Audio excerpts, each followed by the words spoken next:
Hola Nacho, ¿Qué hay? Buenos muchas días. gracias, muchas gracias por aceptar esta grabación.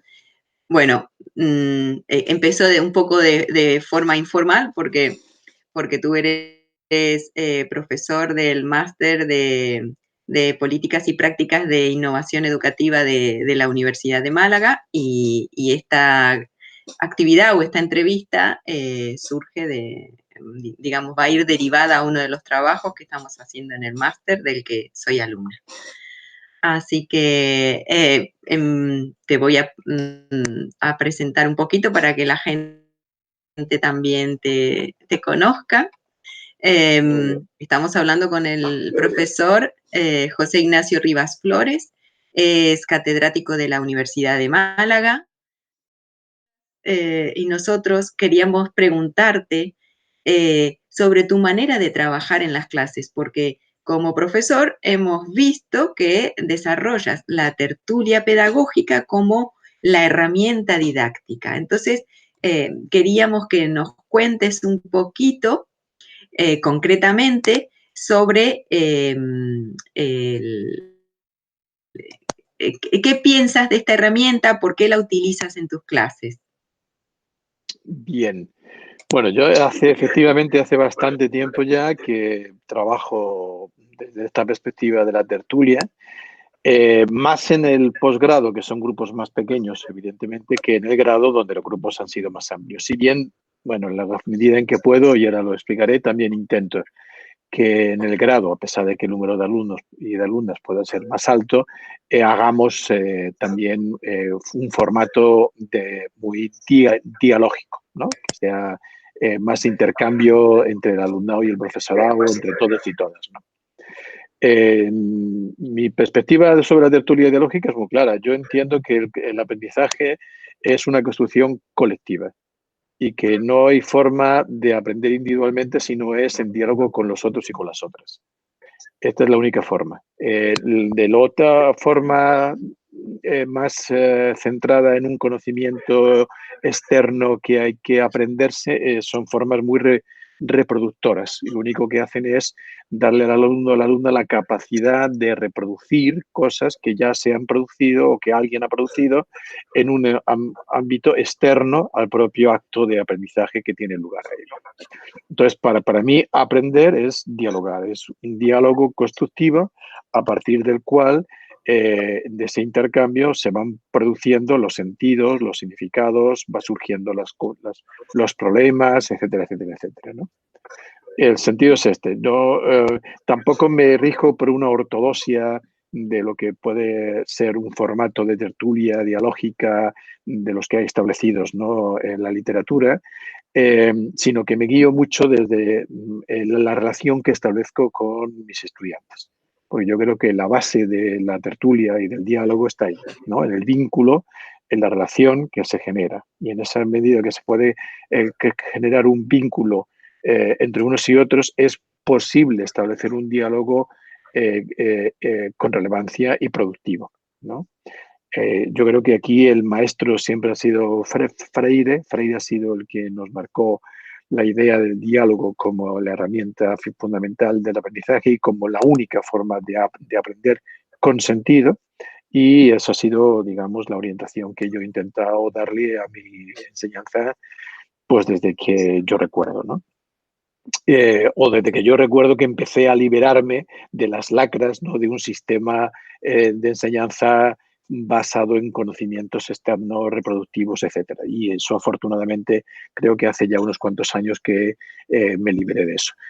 En cualquier caso, siempre es un aprendizaje. Quiero decir, no puedo decir que tengo un formato de tertulia dialógica ya elaborado en mi trabajo y que eso lo reproduzco cada año. No, cada año aprendo formas nuevas, diálogos nuevos, modos distintos de relacionarme con mis estudiantes, en los cuales voy generando, bueno, pues sentidos nuevos, perspectivas distintas.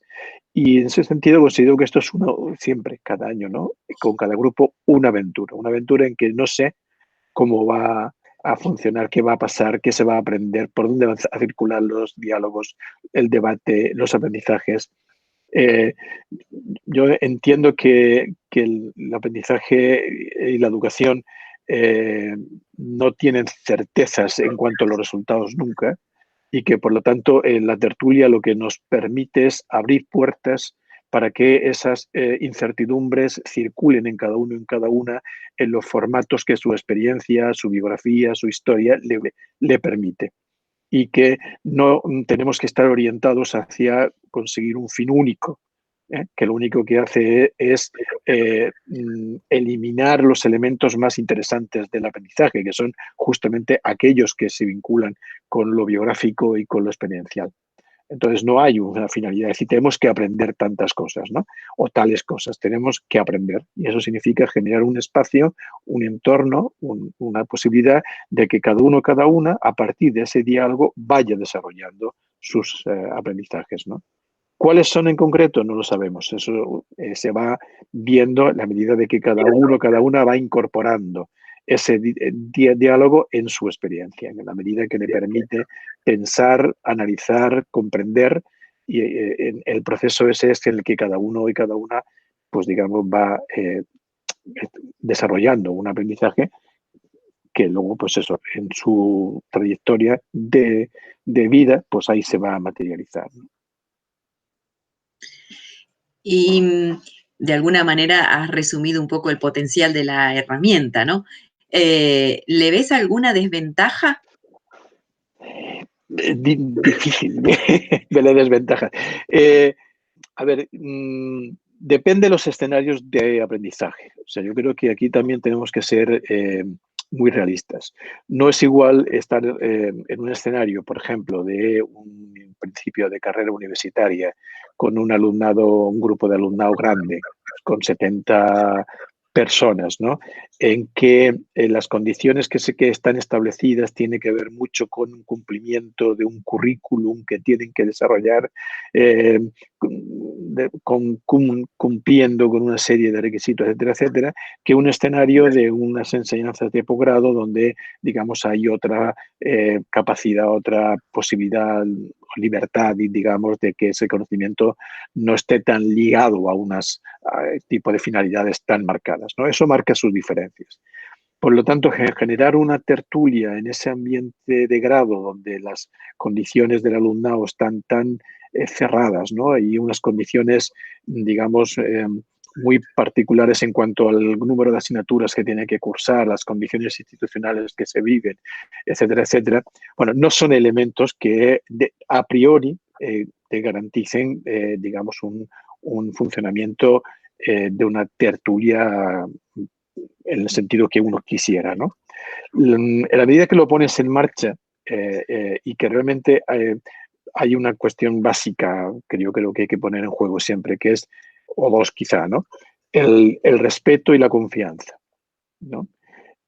Si el alumnado es capaz de percibir y de asimilar que esa relación que se está estableciendo y ese ambiente de aprendizaje que se crea se basa en la confianza y en el respeto, hay condiciones para que funcione.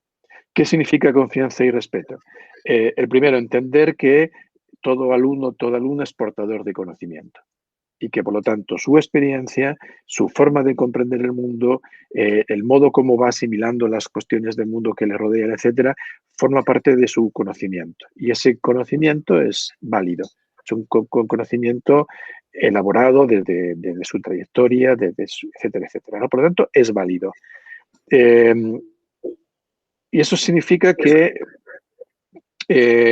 hay que trabajar con esa confluencia de conocimientos de unos y de otros, y justamente la tertulia debe de basarse en ese respeto a las diferencias, a los diferentes tipos de conocimiento que el alumnado trae, el alumnado y el profesor, ¿no? Y el docente. Y que van a confluir ahí, que justamente en esa diferencia de conocimientos es donde se va a producir algo nuevo, ¿no? O sea, porque no se trata de reproducir lo que ya uno sabe, sino que justamente en esa confluencia es donde hay posibilidad de aprender nuevo, porque en el intercambio se produce la posibilidad de generar nuevos significados, sentidos y demás. Pero para que eso ocurra, tiene que haber el respeto al conocimiento de cada uno y de cada una. Si no existe el respeto, no hay posibilidad tertulia. Y la otra es la confianza. Es decir, la confianza, que es uno de los pilares de lo social y la construcción de lo colectivo. Cuando yo tengo confianza en que lo que estamos haciendo y el colectivo que tenemos en este entorno que se crea de aprendizaje nos garantiza, digamos, que va a haber una relación, digamos, mm, que nos va a permitir decir lo que pensamos sin que haya complicaciones, que me vayan a juzgar, que me vayan a valorar, que vaya a haber un una, ataque a lo que yo pienso, etcétera. Esa confianza en que lo que yo digo tiene un valor y que el otro me lo va a respetar es también otro de los pilares básicos. Por lo tanto, cuando consigo que el alumnado, conseguimos que el alumnado entienda que esto es verdad, entonces la relación se puede establecer, aunque el grupo sea más grande, aunque las condiciones institucionales sean las que sean, ¿no? Evidentemente es más complejo cuando esto es así. En el grado es más asequible por esto que te digo, ¿no? Pero también cuando hago un curso de formación, cuando he estado desarrollando cursos de posgrado en otras latitudes, etcétera, el esquema es igual. O sea, aunque el grupo sea más grande, más chico, es intentar generar estas dos cosas para que pueda haber todo el potencial de trabajo sí, con significado.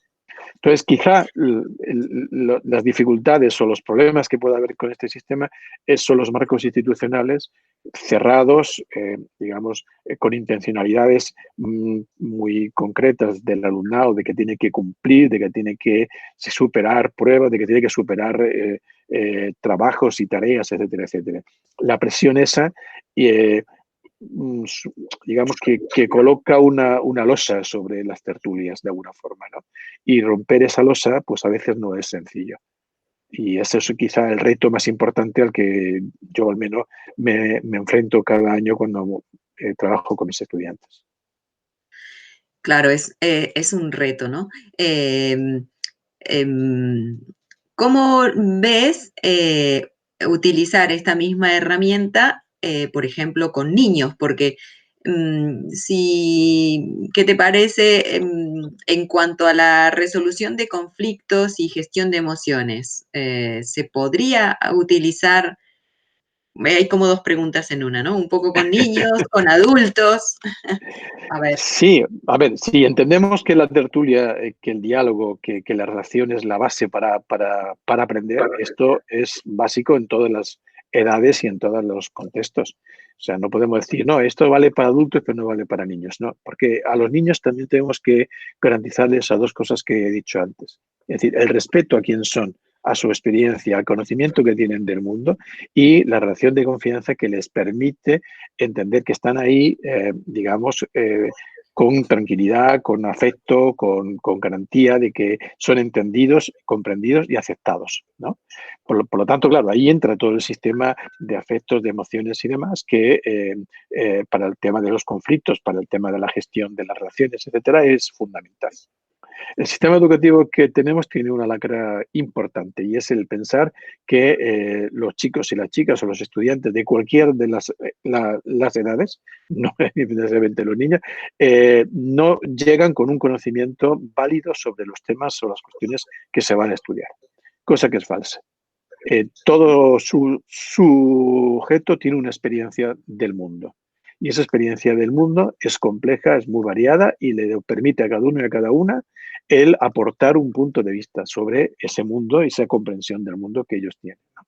El niño, la niña, incluso los más chicos, la tienen, porque ya desde que nacen están asimilando una forma de entender el mundo en el que están. Si tú lo anulas eso y le dices, no, niño, esto no te vale para la escuela porque es un conocimiento falso, eso es un conocimiento ingenuo, etcétera, etcétera. Aquí tienes que aprender la verdad de la vida que es esta, ¿no? Te has cargado la posibilidad de relación con ese niño y permitirle que se sienta respetado y comprendido, y por lo tanto, que acceda a una relación de confianza para entender que en ese diálogo contigo puede aprender cosas nuevas. ¿Qué hace? Diferencia los mundos. Mi experiencia de vida es una, mi experiencia escolar es otra. Por lo tanto, cumplo con lo que la escuela me manda, pero mi vida va por otro lado, ¿no? Y ahí es donde se produce la disociación entre escuela y niño y niña, ¿no? Y por lo tanto, ahí no hay posibilidad de aprendizaje, hay posibilidad de reproducción, de reproducir un conocimiento que luego no tiene sentido para el niño o la niña, para su vida diaria, para su vida. Para el fin fundamental de la educación en las etapas obligatorias es que el niño o la niña tenga capacidad de comprender el mundo en el que está y actuar en él. Nada más. A partir de ahí, todo el conocimiento tiene que estar orientado hacia eso, ¿no? Con lo cual, la única posibilidad de que eso se pueda dar es generando una relación de diálogo con ese niño y con esa niña para que desde mi experiencia y su experiencia vayamos construyendo una visión del mundo que nos permita comprenderlo y actuar dentro de él con garantías de supervivencia, de éxito y de avance, de progreso, etcétera, etcétera. Claro. Entonces, concretamente, en cuanto a la gestión de las emociones y de los conflictos, en base a lo que has venido diciendo, eh, podría ser una buena herramienta. Y Ujú. si la relacionamos también con el aprendizaje colaborativo, a ver cómo ves esto, de alguna forma también, ¿verdad?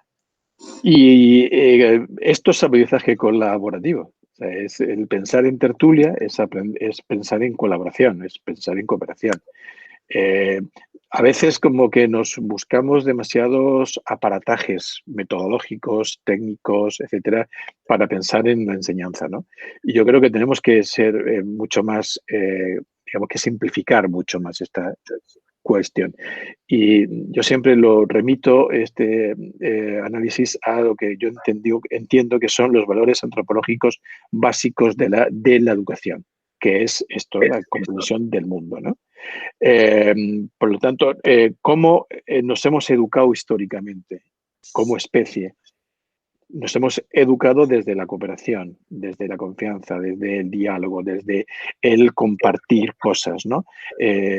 Los niños y las niñas aprenden a estar en su mundo compartiendo con sus padres y con sus hermanos el mundo en el que están, las cosas de la casa, de la experiencia que tienen de familia, etcétera, etcétera.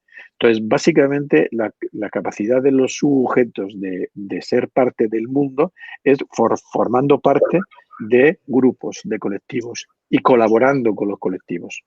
Esa es la dimensión antropológica que yo creo que tenemos que recuperar para la educación. Más allá de pensar en grandes diseños, ¿no? Y metodológicos, innovadores, con estrategias muy elaboradas, ¿no? Métodos de tal, métodos de cual. Está bien, todo eso son como apoyos que pueden ser utilizados en un momento porque la dinámica ayuda para ello, ¿no? Pero lo básico es generar esta posibilidad de confianza, de respeto y de colaboración. Esos son los elementos básicos. Por tanto, para mí hablar de tertulia es hablar de un aprendizaje colaborativo. No tiene sentido de otra forma. Yo creo que una de las cuestiones que nos ha enseñado siempre la psicología constructivista, crítica, justamente es esta, que el conocimiento y que el aprendizaje se produce en primera instancia siempre en lo colectivo, no en lo individual. Nosotros tenemos montado un sistema de enseñanza centrado en el individuo, ¿no? El individuo tiene que aprender, el niño, la niña tiene que aprender. Y no nos damos cuenta, y además yo creo que en este sentido la psicología constructivista crítica nos aportó una dimensión básica de que ese aprendizaje en primer lugar es colectivo. La antropología lo tiene claro. El aprendizaje antes es del colectivo y progresamos porque la especie es capaz de, primero, aprender de su historia, o sea, recuperar todo el bagaje histórico y incorporarlo a los jóvenes a partir de esa participación en las actividades propias del grupo, y además esa es la plataforma para aprender cosas distintas y la capacidad de innovar, de experimentar, de probar, etcétera, etcétera. Entonces, esas son las cuestiones que como educadores deberíamos de recuperar para la enseñanza, más que idear diseños muy elaborados. Al final eso es pura tecnocratización y burocratización de la educación, pero no ayuda a una capacidad de transformación de la realidad, que es lo que la educación debería de apuntar, sin duda ninguna. Las cosas son más simples de lo que parece, ¿no? Sin duda. Sin duda las complicamos porque parece que en la sociedad en la que estamos todo tiene que estar regulado, tecnificado, Protocolarizado. protocolizado, etcétera, etcétera, ¿no? Y no, la vida no se compone de protocolos, se compone de relaciones. Y esto es lo que tenemos que recuperar para darle un sentido a nuestra enseñanza. Si no, no hacemos nada. El niño y la niña pasan por nuestro lado y tendrán que ir buscándole, como hacen ahora, el sentido a las cosas a través de otras experiencias, ¿no? Y es una pena que la escuela pierda su papel en esto, ¿no? Sí. Básicamente, este diálogo, esta charla, va dirigida a formación de profesorado. En Ujú. base a lo que has ido comentando, rescato que el trabajo básico y más simple se basa en el respeto, en la confianza y en la colaboración, ¿no? Ujú. Pero para poder utilizar esta herramienta didáctica, la tertulia pedagógica, creo que sería fundamental que los equipos docentes empiecen a funcionar desde ahí, ¿no? ¿Cómo lo ves? ¿Algún consejo para los profesores? Y con esto cerraríamos la entrevista. ¿Para los profesores que están formándose o para el colectivo de profesores que ya es Más profesor? bien un poco para las dos partes, para Para las dos profesorado que está formándose sí, y también para equipos docentes que sí. lo que decíamos, ¿no? Se trabaja mucho de forma individual y no se trabaja en equipos de diálogo desde donde Sí. puedan salir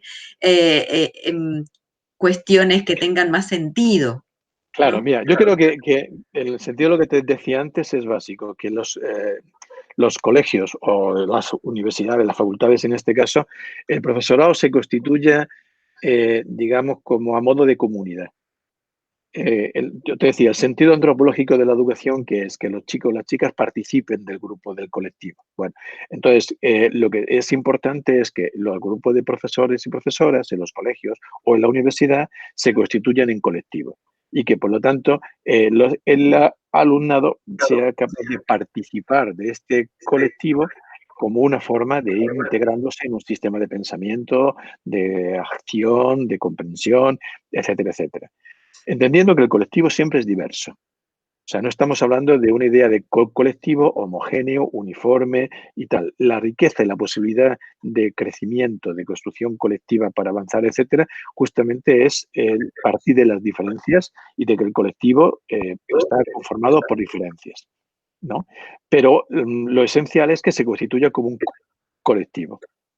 Y que entonces no dejemos de pensarnos como entes encapsulados en una asignatura, en un módulo o en una horas de docencia. No. Yo creo que eso está generando un exceso de protocolos, de tecnocratizaciones, etcétera, que no mejoran en nada la formación. Entonces, tanto para la formación de maestros y maestras como para el trabajo de los docentes en la escuela, esto es esencial. O sea, nosotros como profesores de la facultad, profesores de la facultad, deberíamos de empezar a pensarnos de esta forma, rompiendo el tema de asignaturas, grupos, etcétera, etcétera, y pensando cómo construimos un colectivo capaz de ir generando posibilidades al alumnado. Algunos profesores y profesoras en grupos de trabajo que tenemos hechos lo vamos intentando, ¿no? Entonces, bueno, es muy parcial en el sentido de que somos grupos, mi grupo de investigación lo estamos haciendo, intercambiando asignaturas, intercambiando alumnos y grupos dentro de las asignaturas de unas titulaciones a otras, etcétera, etcétera, generando espacios de aprendizaje que rompen con la idea del módulo de la asignatura estructurado, etcétera, ¿no? Entonces estamos en esa idea. Que el alumnado sienta que tiene un grupo de referencia, que dentro de las diferencias de ese grupo, pues puede, digamos, interaccionar, puede generar sus preguntas, digamos, sus reflexiones, tiene con quién contar para todo eso, ¿vale? Más allá de rendir cuentas por un conocimiento adquirido que luego no sabemos a dónde va. Y en los colegios y los institutos exactamente igual. O sea, no podemos seguir funcionando con entes aislados. El modelo este del cartón de huevos, ¿no? Donde cada uno ocupa un lugar separado y que no se puede juntar con el otro huevo, pues acaso lo rompemos. No, no, no, no hay que pensar en la tortilla, ¿no? Es decir, es que tenemos que romper los huevos y empezar a generar este colectivo en el que entre todos y todas vamos haciendo que el grupo de estudiantes, de niños, de niñas, participen de una experiencia mucho más compleja, global, etcétera, etcétera, etcétera, ¿no? Y eso es una necesidad básica y fundamental de nuestro sistema educativo, ¿no? O sea, esa capacidad de pensarnos en colectivo, yo creo que ahí cambiaríamos mucho. O sea, es que a lo mejor no es más que un cambio de actitud, ¿vale? O sea, que un cambio de actitud que lleva a transformaciones importantes de lo que estamos haciendo y de la estructura del trabajo que estamos haciendo, de la estructura de los centros, etcétera, etcétera.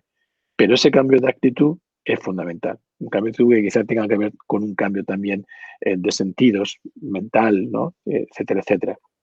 Pero yo creo que ahí es donde tenemos que empezar a poner el énfasis y no tanto, insisto, en los desarrollos, diseños innovadores, metodológicos, etcétera, etcétera, etcétera.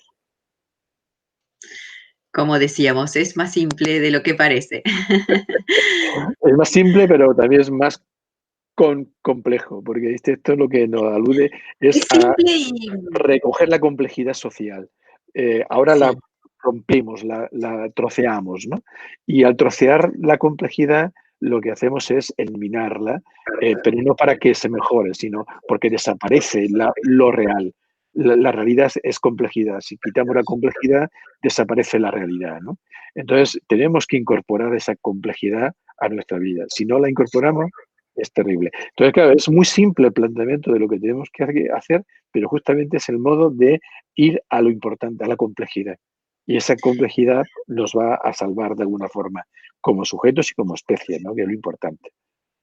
cómo interpretamos individualmente esa complejidad y cómo la asimilamos luego en conjunto, ¿no? Y la consensuamos, ¿no? Para Claro. poder hacer un trabajo pedagógico que tenga sentido, quizás, ¿no? Sí, y quizás no hace falta ni el consensuar, ¿no? El consensuar implica una cierta idea de homogeneizar, ¿no? Porque hay que consensuar, es importante la negociación para llegar a un consenso, etcétera. Pero quizá el consenso no tenga que pasar necesariamente porque acordemos una misma cosa.